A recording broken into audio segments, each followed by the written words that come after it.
Welcome back to CyHawk Gameday. Well, with the season's coming to an end, I wanted to take some time to kind of reflect on both teams' seasons. We'll start with Iowa. We mentioned the Iowa seniors. I mean, this group has been kind of like Iowa State seniors. They have been incredible. They have been the glue for their teams all season. And a lot of these guys are not done playing football, especially the defensive players. I mean, you look at Jack Campbell, Riley Moss. I mean, Seth Benson probably has a future if he wants to. Pretty much every defensive lineman, both safety. I mean, there is a lot of NFL talent there. And you saw it, the hard part is it's hard as any athlete. You played collegiate volleyball, is watching Jack Campbell react, knowing that that locker room as it exists now is done.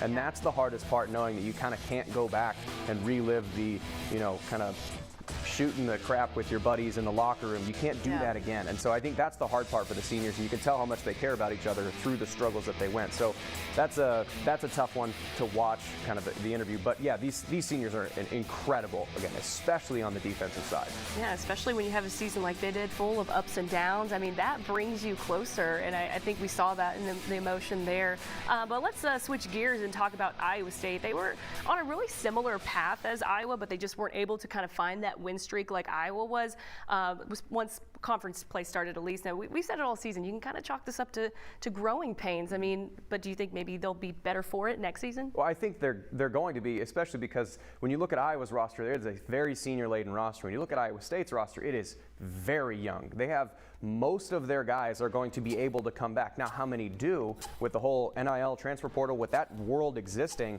it's hard to know which one of these young guys is going to say, well, I would like to not be here, or I want to come back and double down. And we don't know what the roster is going to look like, but with the conflict that they're going to have to deal with in this offseason, this is really the first time Matt Campbell's had an unsuccessful season as a head coach, as an established head coach, really ever, because at Toledo he was solid, at Iowa State they've been solid. So this is going to be a really important rebuilding season with a really young roster.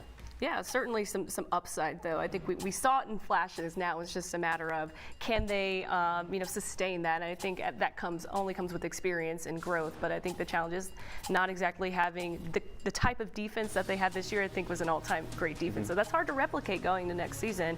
But I mean, what do you feel like kind of the upside is for these underclassmen coming into next year? Well, it's a huge upside. I mean, most of the defense is going to be back. You lose guys like Will McDonald, Orion Vance, and Anthony Johnson. Those are really big hits. But you return guys like Dominic Orange is a young guy, Bo Freeler is a young guy, TJ Tampa is a young guy, that all, are playing at all conference levels. And then you flip it over and look at the offense, it's pretty much everybody. Like almost everybody comes back except Xavier Hutchinson, who is obviously a huge loss. But you have all this talent. Pretty much everybody on offense except Trevor Downing and Xavier Hutchinson will be able and eligible to come back. So there's a whole lot of consistency, a whole lot of talent that can come back next year. They just got to be more consistent. That was the thing throughout the entire season, is more consistent. Yes, that is definitely the key word for next season. Well, let's talk a little bit about our picks for today. Iowa State going up against TCU. We talked about it a little bit during the break. Could Iowa State create some chaos here with an upset win? They probably can. I mean, the ceiling between Iowa State and TCU is not all that different. But again, we talked about consistency. TCU has been the most consistent team in the conference. Iowa State has been the most inconsistent conference. So what is my feeling about this? Remember in The Incredibles, after they save the world, spoiler alert, and Dash, this fast kid, is running in the race, and they're like, get second, get second. TCU goes to the playoff if Iowa State loses, so I'm kind of like, hey, get second. That's my feeling as an Iowa State fan here. There you go. Well, thank you guys so much for joining us all season. It's been great to have you here. Have a great Saturday.